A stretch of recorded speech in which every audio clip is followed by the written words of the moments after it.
6. निष्क्रमण संस्कार, बाहरी दुनिया से परिचय। निष्क्रमण संस्कार शिशु के जन्म के चौथे महीने में किया जाता है।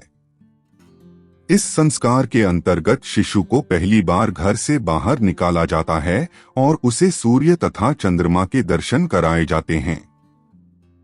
इसका मुख्य उद्देश्य शिशु को सूर्य के तेज और चंद्रमा की शीतलता से अवगत कराना, उसे तेजस्वी और विनम्र बनाना तथा उसे पंचभूतों अग्नि, वायु, जल, पृथ्वी और आकाश के संपर्क में लाना है।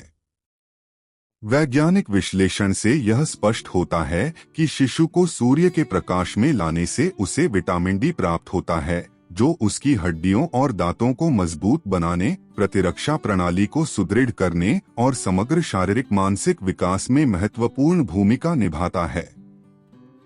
हालांकि केवल सूरज की रोशनी बच्चों के विटामिन डी की जरूरतों को पूरी तरह से पूरा करने के लिए पर्याप्त नहीं हो सकती है और कुछ मामलों में पूरक सप्लीमेंट की आवश्यकता भी पड़ सकती है। बाहरी वातावरण में रहना बच्चों के संज्ञानात्मक विकास के लिए अत्यंत महत्वपूर्ण है। शिशु बाहरी शोर, गंध और अनुभवों को आत्मसात करते हैं, जिससे उनके मस्तिष्क में सिनेप्स तंत्रिका संबंध तेजी से बनते हैं।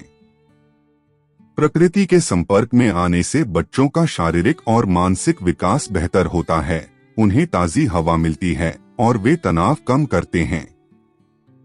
यह प्रारंभिक भाषा विकास और सामाजिक विकास को भी बढ़ावा देता है।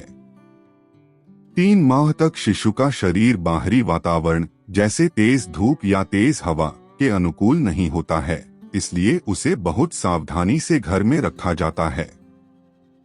चौथे महीने तक शिशु का शरीर बाहरी वातावरण के लिए अधिक अनुकूल हो जाता है। नवजात शिशुओं की प्रतिरक्षा प्रणाली संवेदनशील होती है और बाहरी वातावरण से संक्रमण का खतरा अधिक होता है। जन्म के समय नवजात शिशुओं में सर्कैडियन रिदम, दैनिक नींद चक्र विकसित नहीं होता है। दिन रात के चक्र और प्रकाश में बदलाव के संपर्क में आने से सर्कैडियन रिदम 2 से 3 महीने में उभरना शुरू होता है और पहले वर्ष के बाद पूरी तरह से विकसित होता है। निष्क्रमण संस्कार शिशु को चौथे महीने में बाहरी वातावरण में लाने का विधान करता है। यह उस समय के साथ मेल खाता है जब शिशु की प्रतिरक्षा प्रणाली बाहरी दुनिया के लिए अधिक तैयार होती है और उसका सर्कैडियन रिदम विकसित होना शुरू होता है। सूर्य का प्रकाश विटामिन डी प्रदान करता है और प्रकृति से संपर्क संवेदी और संज्ञानात्मक विकास को बढ़ावा देता है। यह संस्कार शिशु के लिए एक नियंत्रित पर्यावरणीय संक्रमण का प्रतिनिधित्व करता है। यह अचानक बाहरी दुनिया में धकेलने के बजाय एक सुरक्षित और संरचित तरीके से उसे नए उत्तेजनाओं, प्रकाश, ध्वनि, स्पर्श से परिचित कराता है, जिससे उसकी प्रतिरक्षा प्रणाली धीरे धीरे मजबूत होती है और उसका जैविक घड़ी बाहरी वातावरण के साथ तालमेल बिठाती है।